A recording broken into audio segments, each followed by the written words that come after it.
This video on fractions, we'll look at writing one number as a fraction of another number.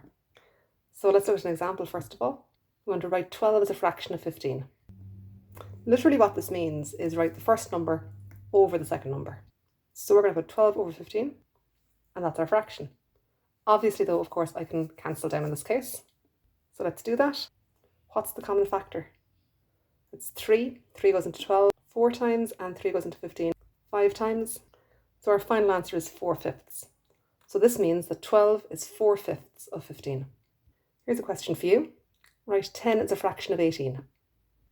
Pause the video here, do the question, then check and see if you're right. So this is very straightforward. 10 over 18, and of course I can cancel down because it's a common factor of 2, and 2 goes into 10 5 times, and 2 goes into 18 9 times. So my answer is 5 over 9. So that means that 10 is 5/9 of 18. Here's a second question for you. Write 8 as a fraction of 32. Again, this is super easy. Pause the video, give it a shot, and then check if you're right. So we'll just put 8 over 32, and then we'll see if we can cancel. And we can. There's a common factor. What is it?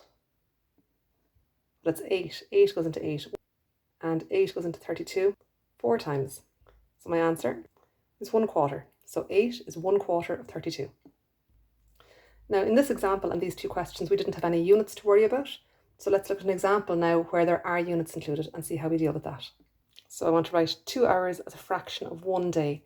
So you can see that hours and days are different measurements. So I need to get them in the same unit before I can begin. So it's easier to change everything into hours first.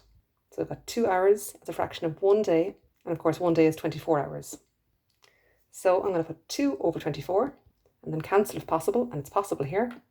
2 goes into 2 once, and 2 goes into 24 12 times. So my answer at the end is 1/12. So 2 hours is 1/12 of a day. So here's your question. Write 50 cents as a fraction of 3 euros. So pause the video here, do the question, and then check and see if you're correct. Okay, so again, the units aren't matching at the start, so I have to sort that out first. So 50 cents is fine as it is. And I can write 3 euros as 300 cents. A lot of the time it's easier to go to the smaller unit, cent in this case. And then I'm going to write the first number over the second number. So I've got 50 over 300. Notice at this stage when I'm making the fraction that I don't bother writing any units into my fraction. And now I cancel down if possible. So is there a common factor? There is, it's 50. So 50 goes into 50 once, and 50 goes into 300 6 times. So my answer is 1/6. So 50 cents is 1/6 of 3 euros. If you didn't spot 50 as the common factor for the numerator and denominator here, then you may have cancelled down using 10 first, for example, and that's totally fine. Just make sure that when you cancel, see if there's any further cancelling that you can do. 1/6 should be your final answer regardless. So here's one more question. Write 12 grams as a fraction of 1 kilogram. Pause the video here and then play and see if you get it right. If you need to know how many grams are in a kilogram, there are 1,000 grams in 1 kilogram. And that's kind of the units part done for you really, isn't it? So 12 grams can stay as is, and 1 kilogram is 1,000 grams. Okay, let's make our fraction. So we've got 12 over 1,000 again. Notice that I don't have any units in my fraction. And now I'll cancel down. I'm going to do this cancelling in a couple of steps.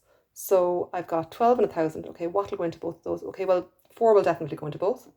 And 4 goes into 12 3 times, and into 1,000 250 times. So my answer is 3 over 250. I only used one step in the end there. So what does that mean? It means that 12 grams is 3 250ths of a kilogram. It's only a very small proportion of a kilogram. So remember to write one number as a fraction of another. It's really straightforward. First number over the second number, and then cancel down. And don't put any units in your fractions.